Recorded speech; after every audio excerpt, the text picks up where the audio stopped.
হিমেল হাওয়া বইছে, প্রকৃতির একটি মেঘের আনাগোনা দেখতে পাচ্ছি। যদিও আকাশটা মেঘে ভরপুর, কখন যে বৃষ্টি নামে সেটা প্রকৃতিই জানে।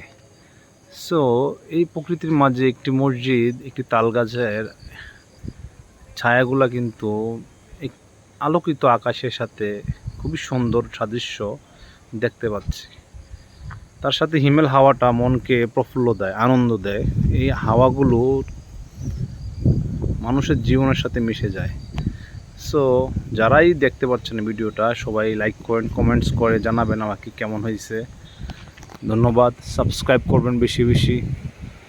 পাশে আপনার বেল আইকনটি প্রেস করে নোটিফিকেশন বাটনটি অন করে রাখবেন। যখনই আমার এই ভিডিওগুলো দেখতে পাবেন, বেশি বেশি লাইক করবেন, শেয়ার করবেন। আপনাদের জন্যই ভিডিও করা, আপনাদের অনুপ্রেরণায় আমার এই চ্যানেলটাকে গড়ে তোলা। তার সাথে দেখেন একটি বাতাসের যে একটি শব্দ, আসলে সুন্দর, এটা আলাদা আনন্দ দেয় মনকে, মনের প্রফুল্লতাকে আরও বাড়িয়ে দেয়। যদিও আকাশটা মেঘলা, কিন্তু মেঘের আনাগোনা দেখতে পাচ্ছি না। আশা করি বৃষ্টি হবে, বৃষ্টি নামাটা দরকার, কারণ যেই গরম পড়তেছে বর্তমানে। তাছাড়া হিট অ্যালার্ট জারি করা আছে আমাদের দেশে।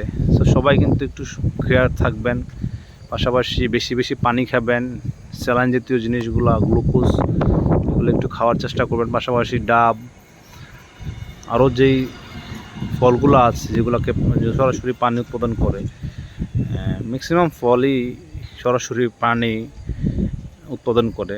ফলের মধ্যে 75% পানি থাকে। তরমুজ, তারপর বাঙ্গি, ডাব,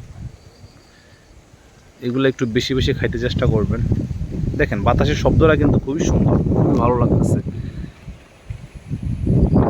এই একটা লোকেশন আমার কাছে সবচেয়ে অনেক ভালো লাগে। ম্যাক্সিমাম টাইমে এই লোকেশনটাতে বসি, কারণ এখানে আপনার তাল গাছের বাতাসের শব্দটা আমার কাছে অনেক ভালো লাগে। তাল গাছগুলো অনেক পুরনো, আমাদের শৈশববেলা থেকেই তাল গাছগুলোকে দেখা, এই তাল গাছগুলোকে দেখে আমরা বড় হয়েছি। যদিও সুন্দর একটা পরিবেশ, সুন্দর একটা স্পট। সো ভালো থাকবেন, সুস্থ থাকবেন, এই কামনা করি। আল্লাহ পাক সবাইকে ভালো রাখুক, সুস্থ রাখুক। এই গরমে সবাই মনকে প্রফুল্ল করুক, স্বস্তি দান করুক, পাশাপাশি বৃষ্টি আসুক, এই দোয়া করি, এই প্রার্থনা করি। ধন্যবাদ। আসসালামু আলাইকুম।